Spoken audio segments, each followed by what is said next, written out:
better. Anyway, hi. Hi, roadies. I think this is installment number 5. Good to see you. Margie and Zach here. Let's adjust. Okay. Um, First, wanted to start off by saying, like, great job. This is the home stretch. You guys are marathon runners. Um, and congratulations on your last week of tour. Just knowing the energy level right around this time bottoms out or just sort of the feeling of like you're good at your job, you know what you're doing, you know what's coming up, and so it's very easy to get complacent. And I just want to encourage you guys, this is what you signed up for. When we talk about like the deeper yes or digging deep, this is like the time where I feel it separates sort of the boys from the men and the girls from the women. It's just I want to see who steps up in this last week and really gives it their all and finishes strong.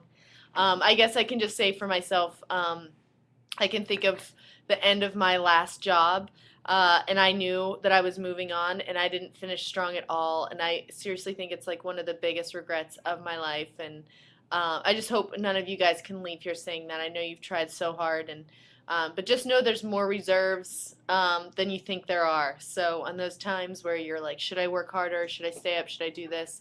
I just would be so proud of the people who say yes in this last week. And I'm proud of you guys already. So, and looking forward to this month of having you guys back. So, just want to encourage you guys, finish, like, push till the end, sprint through the finish line, and we'll see you soon.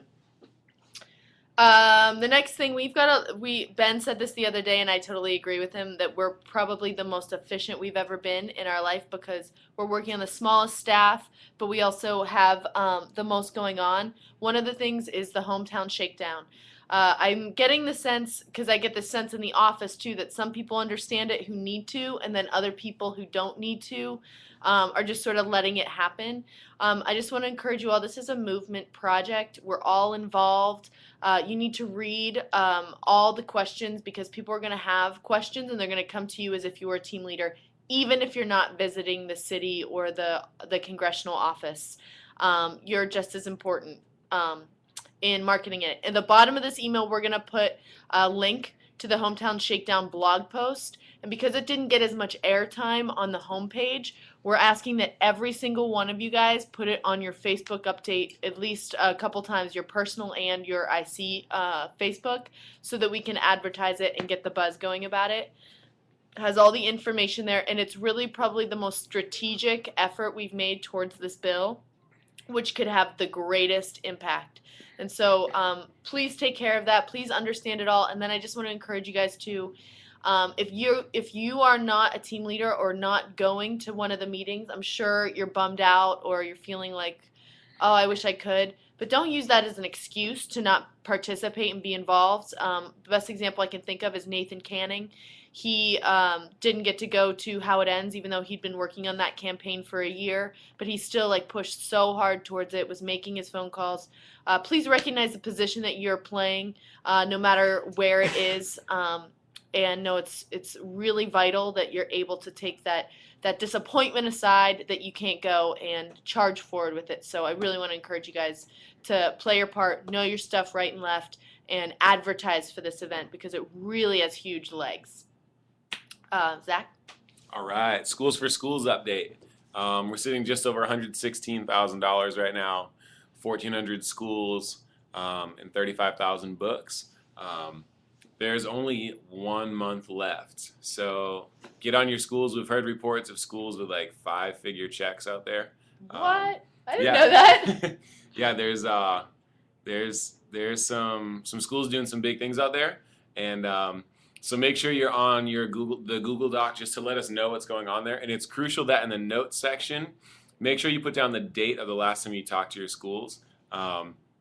Just so we can keep up with who's been contacted when. That's so crucial. Mm-hmm. So yeah, and if the Schools for Schools reps have any questions, please get back to them as quick as possible. It's a huge priority around here. We only have like 1 month left to get hundreds of thousands of dollars in the door, so we got to do it. Lauren is going to be sending you examples of videos that last year's roadies made to challenge their clubs. And you guys are going to be doing the same thing. And So she's going to send you some example videos later on this week to let you know what you're going to do there. That's the main update for Schools for Schools. Make sure you're contacting your clubs and taking really good notes when you do. Spring? Spring. All right, spring.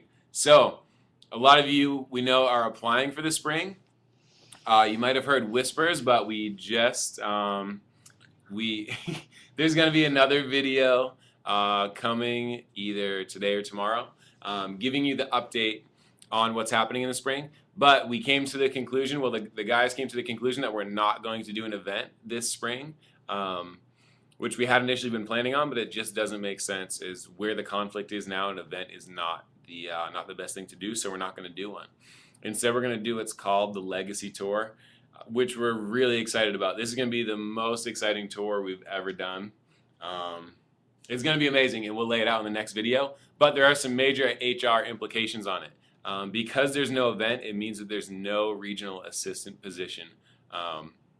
We were getting really psyched about having some of you back here in the office next semester, but there is no regional assistant position. There will be a couple positions here, but more limited than we thought. It also means there's going to be less roadie spots. We're going down to 10 teams, all domestic. So some of you will be going back on the road, but a smaller number. But this tour is so exciting. It is just a major breakthrough. We think you're gonna be pumped when you hear about it. And the new application deadline for those of you that are interested in going back out on the road or one of the couple office positions here is going to be November 20th. So check out that next video that we send out about this spring semester. And if you're interested, make sure you get that application in by November 20th. And I would just encourage you guys, this tour is going to look a lot different than other tours we've done, and it's going to be probably more difficult. And as you guys know, tour is not easy as it stands. So if you're just thinking about applying because you haven't had time to think about a next step, I encourage you that, as you guys know, you can't be here unless you're all here. So if that's like a thought in your head, you know, call your regional manager. Maybe you and I can exchange some emails and let's dialogue about it. But it's gonna be a challenge. I'm very nervous about the workload, but I'm also excited for the challenge. So that's just our last plea to you guys. Hope everything's going great. Please finish strong. You guys will regret it if you don't. And I guarantee you, I know the feeling you want to hurry off the road, or there's part of you, but in a couple weeks when you guys are back here or back in your homes, you're going to say, you know, I wish I were back on the road. I know, like, time and time again, I hear that. People are going to say, I wish I could have done it differently. I wish I could do it over. So please, even if you don't feel that way, believe me, this is how 500 past interns and roadies have felt. So talk to you guys real soon. We miss you.